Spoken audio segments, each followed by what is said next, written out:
You know that moment when you realize you've been invisible your whole life? When the people you've sacrificed everything for look right through you like you're nothing more than hired help? That's where I was 3 months ago, standing in my son's kitchen, watching his wife set the Thanksgiving table while I peeled potatoes in the corner like some forgotten servant. If you stay until the end, you'll understand why revenge isn't always about anger. Sometimes it's about finally learning to love yourself enough to walk away. My name is Madeline Finney, and I'm 62 years old. The morning of that Thanksgiving started like every other morning for the past 2 years, with me staring at the water stain on my ceiling, counting the hours until I could justify getting out of bed. The radiator clanged its familiar song, and Mrs. Rodriguez next door was already yelling at her television in rapid Spanish. I rolled over and checked my phone. 7:23 a.m. and no messages. Not that I expected any. I made instant coffee with tap water that tasted faintly of rust and sat at my tiny table by the window. Across the street, normal families were probably waking up in warm houses, planning their holiday meals, arguing about football games and family gossip. I pressed my palm against the cold glass and wondered when I'd become such a stranger to that kind of life. My phone buzzed. Warren. Mom, just confirming you're still coming today. Dinner's at 3. And Mom? There was a pause, the kind that meant whatever came next would hurt. Donna wants to keep things simple this year, family only. So maybe just come for dinner and then head home after. I know you understand. I understood perfectly. His wife Donna had made it clear from the beginning that I wasn't welcome in their perfect suburban life. I was the reminder of Warren's previous existence, the woman who'd raised him alone after his father abandoned us when Warren was 12. Donna preferred the narrative where Warren emerged fully formed from her love, with no messy history attached. Of course, sweetheart, I heard myself say. I'll bring the sweet potatoes. Actually, Donna's mom is handling the sides. Just bring yourself. Just bring yourself. As if I were some last-minute addition to the guest list, not the woman who'd worked 3 jobs to put him through college, who'd sold my wedding ring to pay for his law school applications, who'd given him every dream I'd ever had for myself. I hung up and stared at my reflection in the black phone screen. When had I become so small? When had I learned to make myself so forgettable? By noon, I was dressed in my best outfit. A navy blue dress I'd bought at Goodwill that only looked cheap if you examined the hem too closely. I'd spent an hour on my makeup, trying to cover the exhaustion that had settled permanently under my eyes. In the mirror, I looked like what I was. A woman trying too hard to prove she belonged somewhere she clearly didn't. The subway ride to Warren's house in Westchester took 90 minutes and cost me $8 I couldn't really afford. I sat between a teenager with earbuds and an elderly man reading a newspaper in Russian, watching the city blur past the dirty windows. Each stop took me further from my world and deeper into theirs. The world of manicured lawns and double garages, where mothers-in-law were charming additions to family photos, not burdens to be managed. Warren's house sat on a corner lot like a magazine photograph. 2 stories of cream-colored brick with black shutters, a circular driveway, and a lawn so perfect it looked painted. Donna's BMW was parked next to Warren's Mercedes, and I could see warm light spilling from the windows. For a moment, standing on their doorstep with my knockoff purse and discount store flowers, I felt like a child pressing her nose against the window of a toy store. Warren answered the door wearing a cashmere sweater that probably cost more than I spent on groceries in 3 months. He kissed my cheek with the practiced warmth of someone fulfilling an obligation. Mom, you look great. Come in. Come in. The house smelled like turkey and expensive candles. In the living room, Donna's parents were holding court on the leather sectional, wine glasses in hand, discussing their recent cruise to Alaska. Donna emerged from the kitchen wearing a burgundy silk blouse and the kind of smile that never reached her eyes. Madeline, so glad you could make it. She hugged me with the enthusiasm of someone embracing a distant cousin at a funeral. How are you? You look tired. That was Donna's specialty. Comments that sounded like concern, but felt like paper cuts. I'm fine, dear. Happy Thanksgiving. Of course. Well, dinner will be ready soon. Warren, why don't you get your mother something to drink? She said your mother, the way other people might say your responsibility or your problem. I followed Warren to the wet bar in the corner, where bottles of wine that cost more than my monthly groceries lined glass shelves like expensive jewelry. Wine, Mom? Or would you prefer... Wine is fine. He poured me a glass of something red and handed it to me with the same careful distance he'd maintained for the past 5 years, ever since Donna had entered the picture. I'd watched my son transform from the boy who used to crawl into my bed during thunderstorms into this polite stranger who scheduled our relationship like dental appointments. "Dinner," Donna called from the dining room. The table was set with china I'd never seen before, crystal glasses that caught the light like diamonds, and place settings that looked like something from a high-end restaurant. Donna's parents took their seats at positions of honor near the head of the table, while Warren carved the turkey with practiced precision. I stood there for a moment, waiting for someone to indicate where I should sit. "Madeline," Donna said, her voice bright and artificially sweet, "I've set up a lovely spot for you in the kitchen. I thought you might be more comfortable there. Less formal, you know. Plus, someone needs to keep an eye on the dishes." The kitchen. They wanted me to eat in the kitchen while Donna's mother, a woman I'd met exactly 3 times, sat at the head of my son's table. I looked at Warren, waiting for him to speak up, to remember who had raised him, who had sacrificed everything so he could afford this house and this life and this wife who treated his mother like hired help. He was focused intently on slicing the turkey, his jaw tight with what I hoped was embarrassment but suspected was annoyance that I was creating a moment of awkwardness. "Of course," I said, my voice steady as glass. "That sounds perfect." I walked to the kitchen island where a single place setting waited like a shrine to my irrelevance. Through the doorway, I could hear Donna's mother launch into a story about their country club's renovations, her voice carrying the confidence of someone who knew she belonged exactly where she was sitting. I took a bite of turkey that tasted like nothing at all and made a decision that would change everything. Setting down my fork, I walked back to the dining room where my family, if I could still call them that, was enjoying their perfect Thanksgiving dinner. They looked up at me with the mixture of annoyance and resignation people reserve for interruptions they can't quite justify being angry about. "This has been lovely," I said, my voice carrying a calmness that surprised even me. "Thank you for including me in your celebration." Warren frowned. "Mom, you just got here. You haven't even. And I hope you all enjoy the rest of your evening."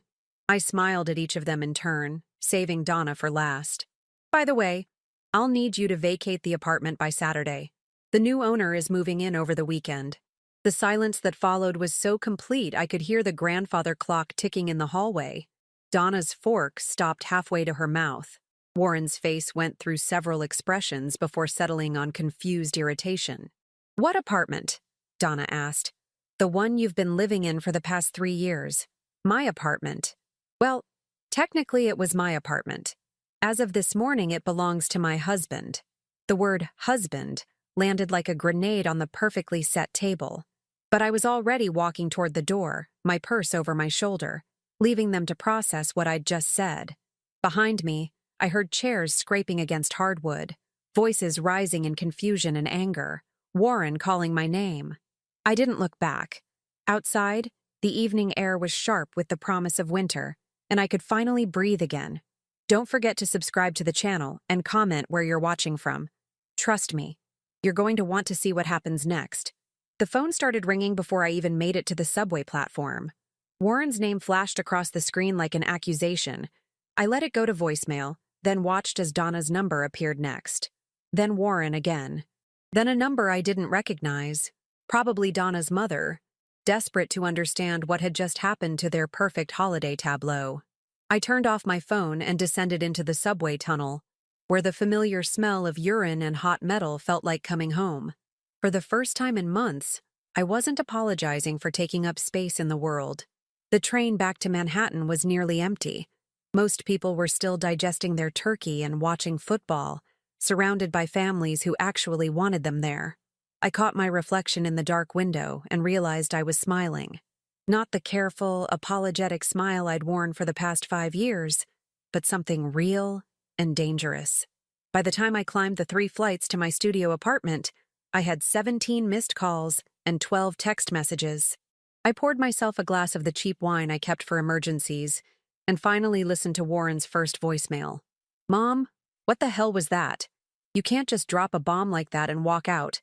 Call me back. We need to talk about this. Whatever this is." His voice carried the same tone he'd used when I'd embarrassed him in high school by showing up to his basketball game in my work uniform, like I was some unpredictable element that needed to be managed and contained. The next message was from Donna, her voice tight with barely controlled panic. "Madeline, I think there's been some misunderstanding. Warren and I aren't renting from you. We have a lease with Pinnacle Property Management. Could you please call us back so we can sort this out?" Pinnacle Property Management. Of course they didn't know. Why would they? I'd been so invisible to them for so long that they'd never bothered to ask who actually owned the building where they'd been living rent-free for 3 years. I opened my laptop, an ancient Dell that took 5 minutes to boot up, and logged into my email. There it was. The message I'd been waiting for. "Transaction complete. Welcome to the Pinnacle Property Management family."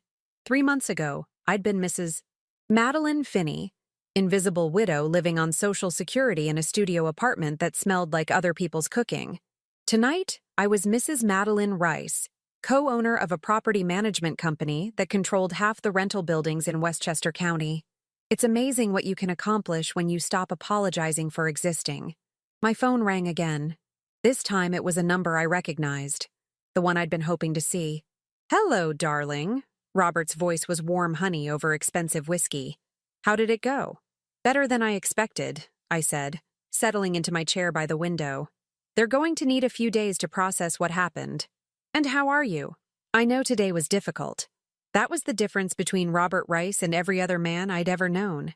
He asked how I was and actually waited for the answer. He listened when I spoke. He saw me as a person worthy of consideration, not just a collection of services to be managed. "I'm perfect," I said, and meant it. "When do you want to tell Lloyd about the move?" I thought we'd wait until Saturday morning. Let them spend the weekend wondering what's happening. A little uncertainty never hurt anyone, especially people who've been taking advantage of your kindness for years. Robert understood justice in a way that made my chest tight with gratitude. He'd built his fortune by being smarter than everyone else in the room, but he'd never once made me feel stupid for the choices I'd made. Instead, he'd helped me see that my kindness hadn't been weakness. It had been an investment that was finally paying dividends. We'd met 6 months ago at the public library, of all places. I'd been there because my internet had been shut off for non-payment, and I was desperately trying to find freelance work online. He'd been there because he liked the quiet, he said, and because libraries were one of the few places where a 70-year-old man could sit alone without people assuming he was lost or dying. "You look like someone who's been carrying the world on her shoulders," he'd said, appearing at my table with 2 cups of coffee from the cafe downstairs. "I thought you might need some caffeine." I'd started to decline. I'd been trained to refuse kindness, to minimize my needs, to take up as little space as possible. But something about his eyes stopped me. They were kind, but not pitying. Interested, but not predatory. Safe. "I'm Robert," he'd said, sitting down across from me. "And you look like you have a story worth hearing." 3 hours later, I'd told him everything. About Warren's father walking out when the money got tight. About working 3 jobs to put Warren through college and law school. About selling everything I owned to help him start his practice. About the promises he'd made to take care of me once he was established. Promises that had evaporated the moment Donna entered the picture. "And now?" Robert had asked. "Now I'm invisible," I'd said. "I'm the mother they invite to holidays out of obligation and ask to leave as soon as politeness allows." "Invisible," he'd repeated, like he was testing the word. "Well, that's their loss. But it doesn't have to be your reality." 2 weeks later, he'd asked me to marry him. Not with grand romantic gestures or expensive rings, but with a simple question. "Would you like to spend the rest of your life with someone who sees you?" The answer had been so easy it scared me. We'd married in a small ceremony at City Hall, with his son Lloyd as our witness. Lloyd was everything Warren wasn't: grateful, kind, respectful. He'd lost his wife to cancer 2 years earlier and was raising his son alone, just like I'd raised Warren. But where Warren had forgotten where he came from, Lloyd remembered. He treated me like the mother he'd lost, and his son had started calling me Grandma Maddie before I'd even moved in. "The penthouse is ready," Robert said now, pulling me back to the present. "Lloyd's excited to have you there full-time. He's been asking when you're going to teach him your famous pot roast recipe." "Tomorrow," I said. "I'll teach him tomorrow." "And Warren? Are you going to call him back?" I looked at my phone, where the missed calls had climbed to 23. In the old days, I would have called back immediately, apologizing for the confusion, smoothing over the conflict, making myself small again. But those days were over. "Let him call," I said. "I'm done being available at everyone else's convenience." We talked for another hour, about Lloyd's job promotion, about the 2-year-old's first words, about the plans for the nursery and the penthouse. Normal family conversations, the kind I'd been starving for without realizing it. After we hung up, I sat in the dark and watched the city lights twinkle below. Somewhere in Westchester, Warren and Donna were probably Googling property records, trying to understand how their free ride had come to an end. They'd discovered that I'd owned the building all along, that the rent they'd thought they were paying to Pinnacle Property Management had actually been going into an account I'd set up for Warren's future children. Money they'd never seen because Donna had made it clear that grandchildren weren't in my future. They'd learned that I'd bought the building 15 years ago with the life insurance money from Warren's father, intending it to be Warren's inheritance. They'd realized that every month they'd lived there rent-free. I'd been covering their mortgage, their utilities, their perfect suburban life while I survived on instant coffee and day-old bread. But most importantly, they'd understand that I wasn't the pathetic, desperate woman they'd been tolerating out of duty. I was the woman who'd built the foundation of their comfortable life, and I was also the woman who could take it away. My phone rang again. This time it was a number I didn't recognize. "Mrs. Finney? This is Janet Waters from Pinnacle Property Management. I'm calling about the property transfer that was completed this morning. We've received several calls from your tenants who seem confused about the change in ownership." "Mrs. Rice," I corrected. "And they're not confused. They're just learning the truth for the first time." "I see. Well, the current tenants are claiming they have a lease with us, but our records show they've been living there under a family arrangement. The new owner, your husband, I believe, has indicated that he wants them out by Saturday. Is that correct?" "That's correct." "And you're aware that they have a 2-year-old child? Moving them out with such short notice? They've had 3 years of free housing," I interrupted. "I think that's notice enough." There was a pause. "Ma'am, I understand there may be family issues at play here, but—" "There are no family issues," I said, my voice steady and cold. "There's a business transaction. The building has new owners, and the previous arrangement is terminated. If the current occupants have questions about their tenancy, they can contact their lawyer." I hung up and turned my phone off again. Outside my window, the city hummed with life. Millions of people going about their business, pursuing their dreams, living their lives without asking permission or apologizing for existing. For the first time in decades, I felt like I was one of them. In the morning, I would pack my few belongings and move to the penthouse overlooking Central Park. I would teach Lloyd how to make pot roast and help him build a treehouse for his son. I would wake up next to a man who loved me not for what I could do for him, but for who I was. And Warren? Warren would learn what it felt like to be invisible.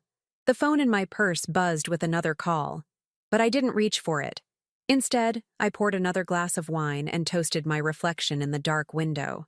"Here's to being seen," I whispered to the woman looking back at me, a woman who was no longer afraid to take up space in the world. Tomorrow, the real reckoning would begin. Friday morning arrived with the kind of crisp November sunlight that makes everything look sharp and unforgiving. I stood at my studio window, watching the movers load my few possessions into the truck that would take them to my new life. 23 boxes. That's what 62 years of existence had been reduced to, everything I owned fitting into the back of a single moving van. But as I watched them carry out my grandmother's rocking chair and the photo albums Warren hadn't looked at in 15 years, I felt lighter with each box that disappeared. They weren't taking my life away. They were helping me shed the skin of a woman who had made herself small for everyone else's comfort. My phone had been silent since I'd turned it back on that morning. Either Warren had finally gotten the message, or he was planning something. Knowing my son, it was probably the latter.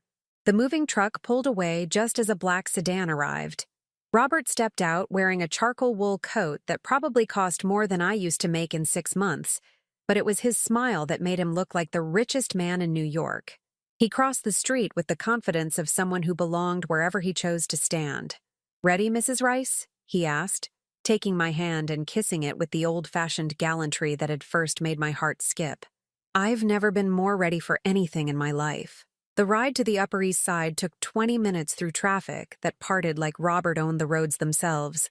I pressed my palm against the warm leather seat and watched my old neighborhood disappear behind us. The Chinese restaurant below my former apartment was already advertising the studio for rent, $2,800 a month for the space I'd been living in for free, because the building's owner felt sorry for me. That same owner now sat beside me, explaining the art collection we'd be living with and asking my opinion on redecorating the guest rooms. "Lloyd wants to paint the nursery himself," Robert said as we turned onto Fifth Avenue. "He thinks it's important that his son has a room that feels like home, not like a museum." "And what do you think?" "I think," he said, squeezing my hand, "that home is what you make it. And we're going to make something beautiful." The penthouse occupied the entire top floor of a pre-war building that looked like it had been carved from a single block of limestone. In the elevator, I caught my reflection in the polished brass doors and barely recognized the woman looking back. She stood straighter than I remembered. Her eyes held secrets instead of apologies. Lloyd was waiting when the elevator opened directly into our foyer, because we had a foyer now, with marble floors and a chandelier that cast rainbows on the walls. He wrapped me in a hug that smelled like coffee and baby powder. "Grandma Maddie, we've been waiting all morning. Miguel wants to show you his trucks." Miguel, Lloyd's 2-year-old son, named after his late mother's father. The child I would help raise, whose college fund I would contribute to, whose scraped knees I would kiss, and whose bedtime stories I would read. Everything I'd dreamed of doing with Warren's children, if Donna had ever allowed me close enough to try. "Where is my grandson?" I asked, and the words felt like coming home. Miguel came running from the living room on unsteady toddler legs, his arms full of toy trucks, and his face lit with the uncomplicated joy that only small children possess. He crashed into my legs and looked up at me with Robert's dark eyes. "Gamma Maddie, trucks." I knelt down to his level, my heart expanding in ways I'd forgotten were possible. "Show me, sweetheart. Tell me about your trucks." For the next hour, I sat on a Persian rug that probably cost more than my old apartment's annual rent, listening to a 2-year-old explain the complex hierarchy of his vehicle collection. Lloyd made coffee in a kitchen that belonged in a magazine, and Robert read the Wall Street Journal in an armchair that faced floor-to-ceiling windows overlooking Central Park. This was what family looked like when it wasn't built on obligation and guilt. At noon, my phone rang. "Warren." "I should take this," I told Robert. "Of course." "Lloyd, why don't you show Miguel the new books we bought?" I walked to the window and answered on the 4th ring. "Hello, Warren." "Mom." His voice was tight with a control that fooled neither of us. "We need to talk." "Do we?" "Don't play games. I know you're upset about yesterday, but this has gone too far." Donna spent all night crying. "The property management company says we have until tomorrow to vacate, and they won't tell us anything except that the building has new owners. What the hell is going on?" I watched a horse-drawn carriage make its way through Central Park below, the tourists bundled against the cold, but laughing at something the driver had said. Normal people having a normal day, blissfully unaware that 60 floors above them, a mother was about to explain the consequences of taking love for granted. "What's going on?" I said slowly. "Is that your free ride is over?" "Free ride?" "Mom, what are you talking about? We pay rent. We have a lease." "No, Warren. You have a story you tell yourselves. The truth is that I've been covering your housing costs for 3 years while you treated me like an embarrassment you had to manage twice a year." The silence stretched so long I wondered if the call had dropped. When Warren finally spoke, his voice had lost its lawyer's confidence. You owned the building?" "I bought it 15 years ago with your father's life insurance money. I was saving it for your children. Thought maybe someday you'd want them to grow up in the same neighborhood where their father built his practice." I paused, watching Lloyd help Miguel build a tower with wooden blocks.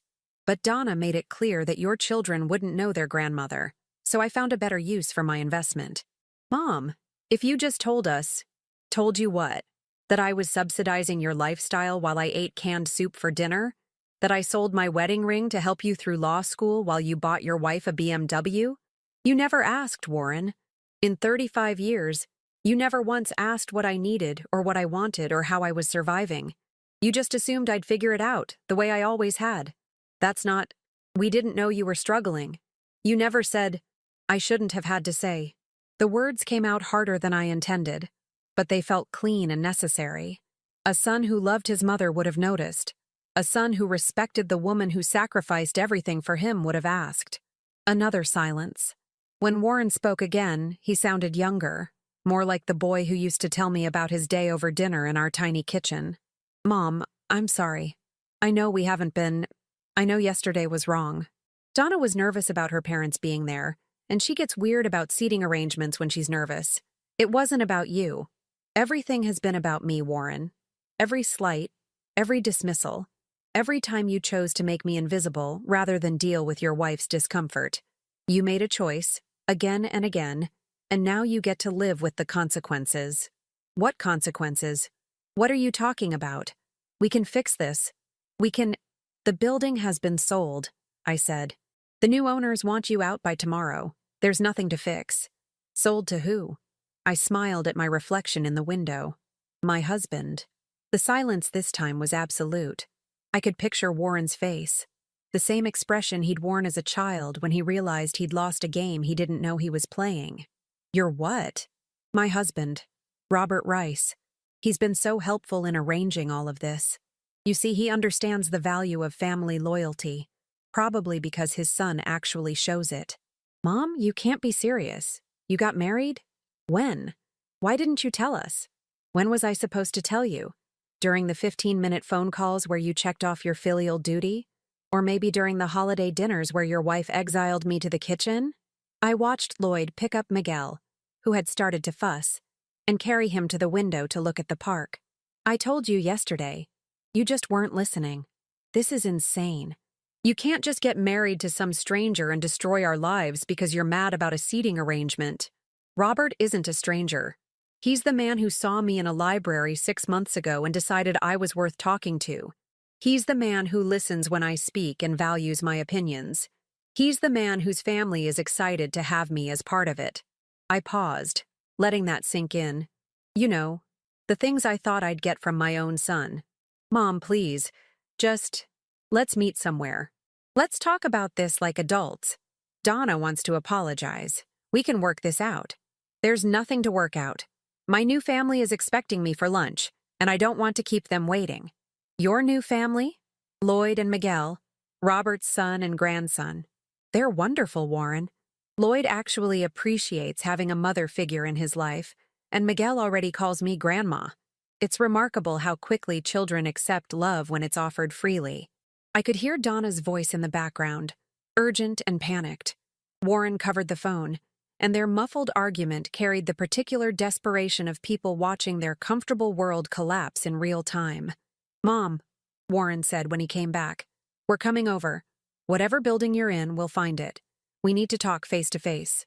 No, I said simply. You'll need to be packing.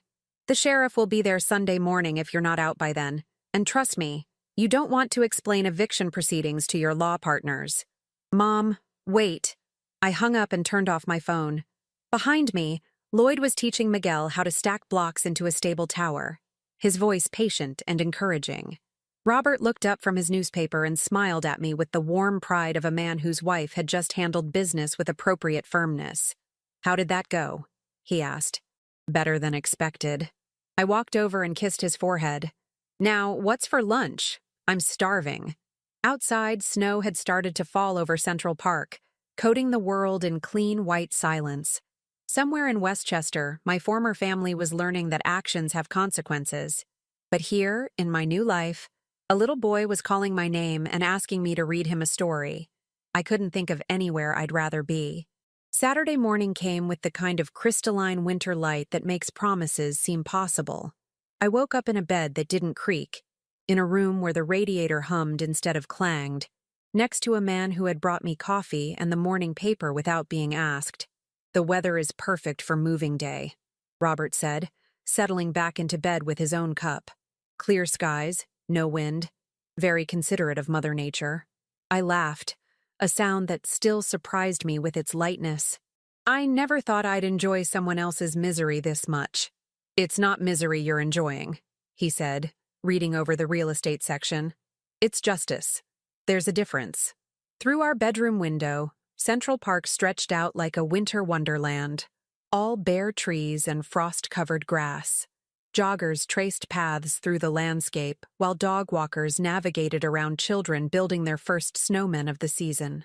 Normal Saturday morning activities for normal families who didn't have to pack their entire lives into boxes because they'd finally pushed the wrong person too far. My phone had been mercifully quiet since yesterday's call with Warren, but at 9 a.m. it started ringing with the persistence of someone who had run out of options. Warren again. I let it ring. "Aren't you going to answer?" Robert asked. "Eventually. But first, I want to have breakfast with my family." Lloyd had already fed Miguel and was making pancakes in the kitchen when we wandered downstairs. The little boy was in his high chair, systematically destroying a banana while humming something that might have been a song. He looked up when I entered and reached for me with sticky fingers. "Gamma Maddie! Nanas!" "Yes, sweetheart, bananas." I kissed the top of his head and marveled again at how easily he'd accepted me into his world. No suspicion, no careful distance, just the pure trust that children give to adults who love them unconditionally. "Coffee?" Lloyd asked, already pouring me a cup in the mug he'd designated as mine. White ceramic with "World's Best Grandma" in purple letters. A silly gift that had made me cry when he'd given it to me the day I moved in. "Please." I settled into the breakfast nook and watched my new family navigate their morning routine.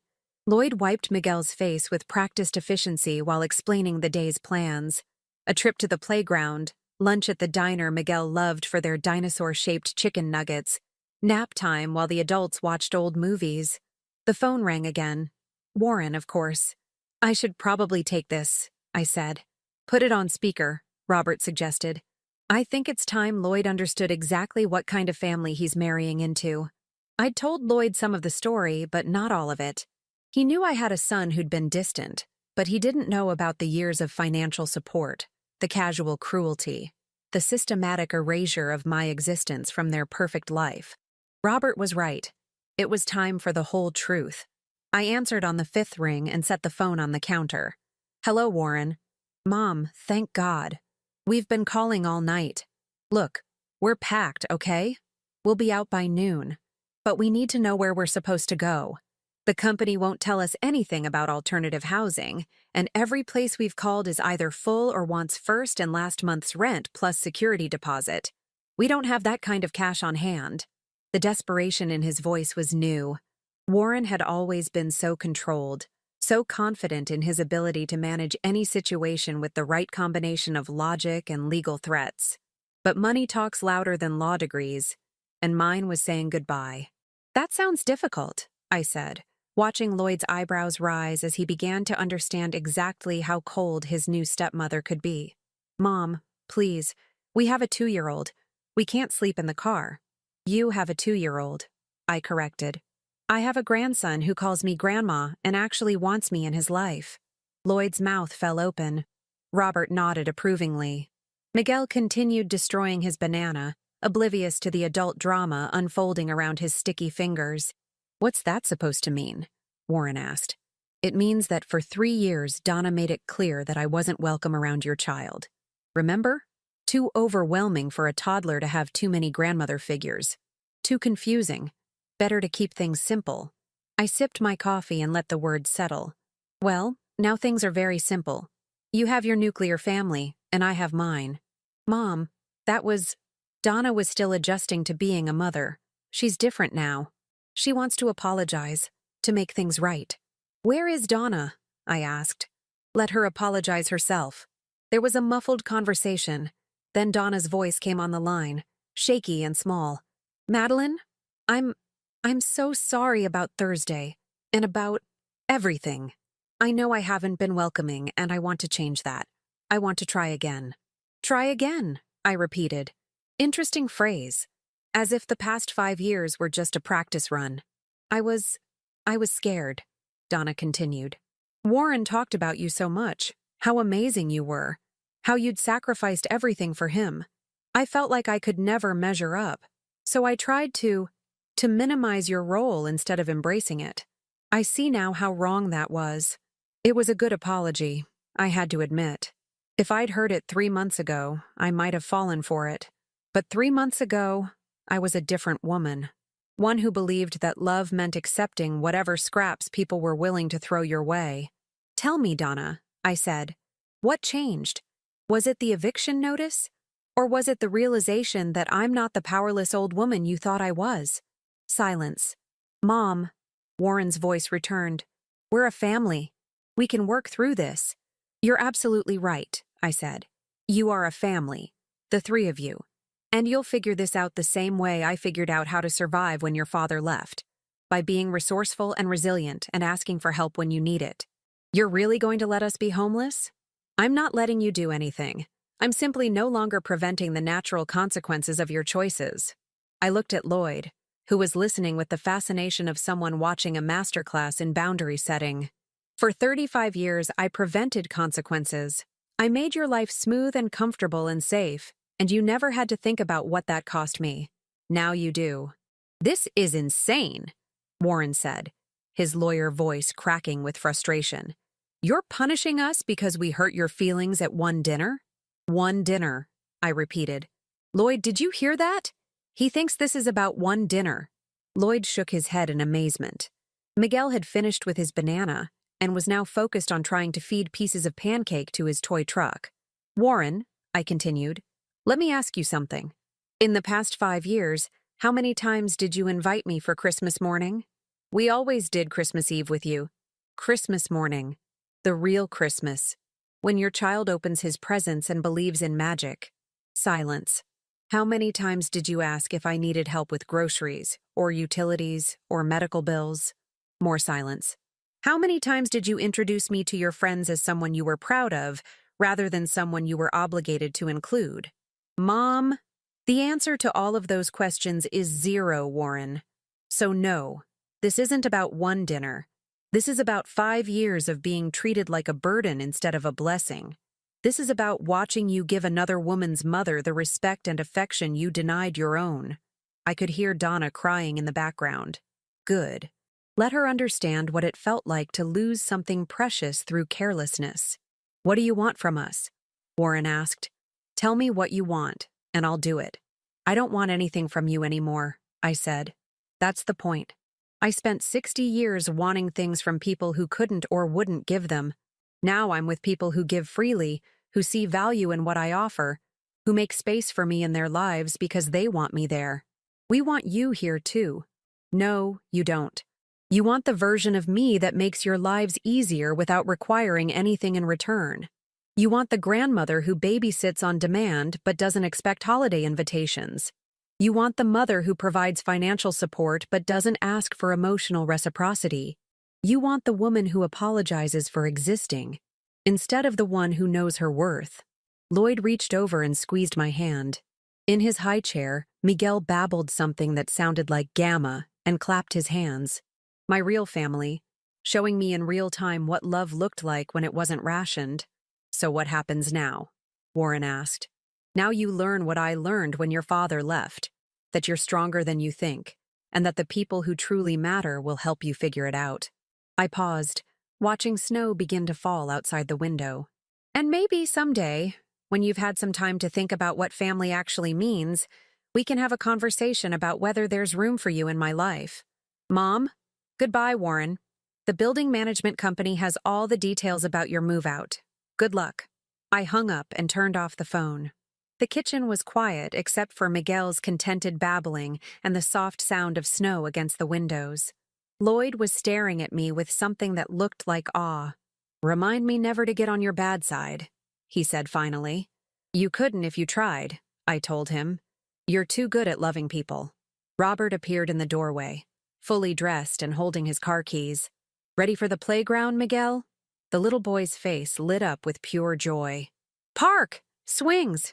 As Lloyd bundled Miguel into his winter coat, I thought about another family somewhere in Westchester, probably arguing about where to put their hastily packed boxes and how to explain to a 2-year-old why they had to leave their house. I felt a brief pang of something that might have been guilt, but it passed quickly. Some lessons can only be learned the hard way, and some bridges, once burned, light the way to better destinations. "Ready, Grandma Maddie?" Lloyd asked. Miguel balanced on his hip. I looked around the warm kitchen, at the family who had chosen me as surely as I had chosen them, and smiled. I've never been more ready. Outside, the snow was falling harder now, covering the city in fresh possibilities. 6 months later, I was standing in the nursery of our penthouse, watching Lloyd paint cartoon dinosaurs on the walls, while Miguel helped by leaving tiny handprints in strategic locations. The afternoon sun streamed through windows that faced south toward the city, casting everything in golden light that made even the paint smudges look artistic. "Gamma Maddie, look!" Miguel pointed at a purple stegosaurus that Lloyd had just finished. "Purple! That's beautiful, sweetheart." I handed Lloyd a clean brush and smiled at the concentration on his face. At 34, he approached fatherhood with the same methodical care he brought to his work as an architect, but with a joy that Warren had never shown during his own child's early years. My phone buzzed with a text message. After 6 months of silence, I'd almost forgotten what Warren's name looked like on my screen. "Mom, I know you don't want to hear from me, but I thought you should know. Jessica's moving to London for work. She got offered a partnership at an international firm. We're getting divorced." I stared at the message for a long moment, trying to summon some feeling about this development. Sadness for Warren? Satisfaction that his perfect marriage had imploded? Relief that Donna was moving to another continent? But all I felt was nothing. Their problems weren't my problems anymore. I showed the message to Robert, who was reading in the corner armchair he'd moved into the nursery so he could keep us company during the painting project. "Interesting timing," he said. 6 months of radio silence, and now this. He's probably hoping I'll feel sorry for him. Will you? I considered it. The old Madeline might have. The woman who'd spent decades absorbing other people's pain and making it her responsibility to fix things would already be mentally composing a care package and planning a reconciliation dinner. But that woman was gone, replaced by someone who understood the difference between love and enabling, between family and obligation. "No," I said. "I won't." Another text came through. "The divorce will be final next month. I've been thinking about everything you said, about the choices I made. You were right." Then another. "I'd like to talk sometime. When you're ready. I understand if that's never." And finally, "I love you, Mom. I'm sorry I forgot how to show it." I felt Lloyd watching me, his paintbrush suspended in midair. Over the past 6 months, he'd become more than a stepson. He was the son I'd always wanted, thoughtful and kind, and genuinely interested in my opinions about everything from his career to his dating life to the best way to make Miguel's favorite bedtime snack. "What do you think?" I asked him.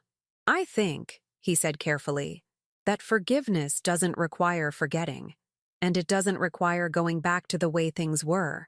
Very diplomatic. "I also think," he continued, wiping purple paint off his hands, "that you're the smartest woman I know, and you'll figure out what's right for you."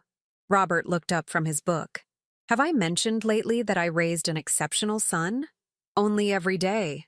I kissed Robert's forehead and made a decision. I'm going to respond, but not the way Warren expects. I typed carefully. "I'm glad you're taking time to reflect on your choices. That's the first step toward becoming the father your son deserves. I hope the divorce proceedings go smoothly for all involved, especially your child." Warren's response came immediately. "Can we meet? I want to apologize properly. I want to explain." "There's nothing to explain," I typed back. "And I don't need an apology. I need to see consistent change over time.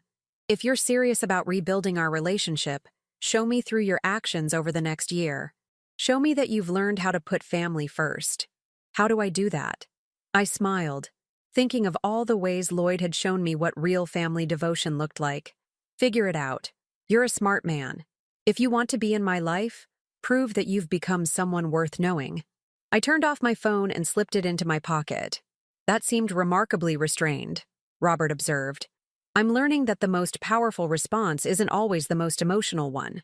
Miguel had wandered over to the window and was pressing his nose against the glass, watching the people moving through Central Park below like tiny ants with purpose.